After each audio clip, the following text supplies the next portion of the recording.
Good morning, ladies and gentlemen. I'm Teacher Stuart here at Axio, and I'm here to talk to you today about unit number 4 in book 4A. In this unit, we're talking about questions and negative forms of questions. Okay, so what is a question? A question is basically a way to ask for information.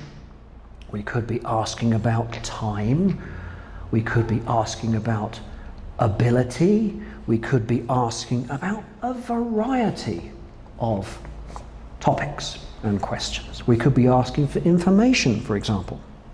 Okay, so how do we change, or what is the difference between a statement and a question?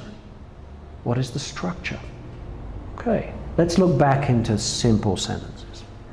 Okay, a simple sentence is an idea that has our subject, our verb, our object, and possibly our complement.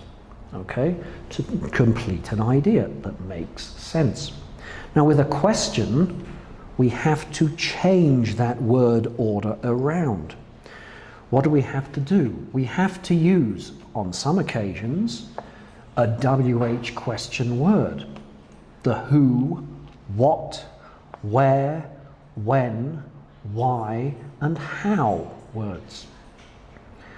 Okay, and of course, whose as well for possession. Okay, now they come first in a question. Then we have our verb, and then we have our subject. So in effect, in a question structure, our subject and verb from an active sentence change position. We have an example for you. I have an example here. Who, WH question word, gave, verb, you, our subject, that black eye. So you had someone hit you in the eye and you hurt yourself. And I would ask, who gave you that black eye?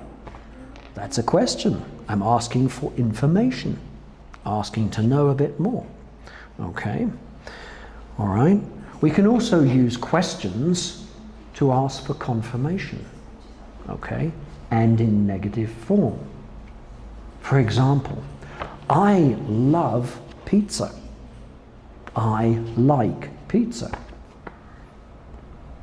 Yeah. Do you like pizza? Do you like pizza? Okay.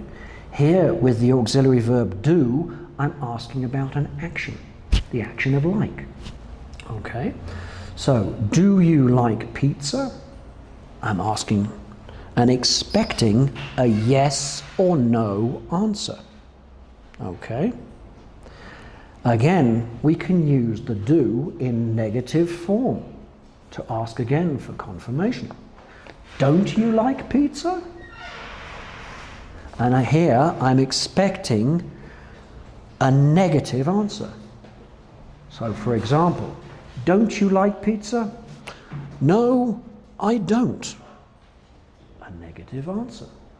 Okay, so questions can be a little complicated. Remember to change the word order from the active sentence, the standard subject, verb, and object and complement. In the question, we flip or we change the position of the subject and verb to have the verb come before the subject. Okay? Also, in spoken English, we can also use the phrase, how come? Now, how come is the equivalent of why. Why?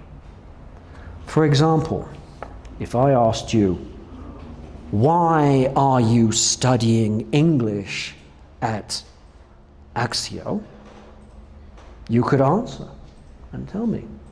I could also ask the same question in, how come you're studying English in Axio? And again, I'm asking for what reason? It's the equivalent of why. Okay, so we can use how come in spoken English questions. Only in spoken. Don't use how come in written English. When you're writing those lovely essays and excellent paragraphs that you're going to do, don't use how come in written form. It's only used for spoken English. Okay, that's a little bit about questions and negatives and structures, and I will see you in the next video. Take care.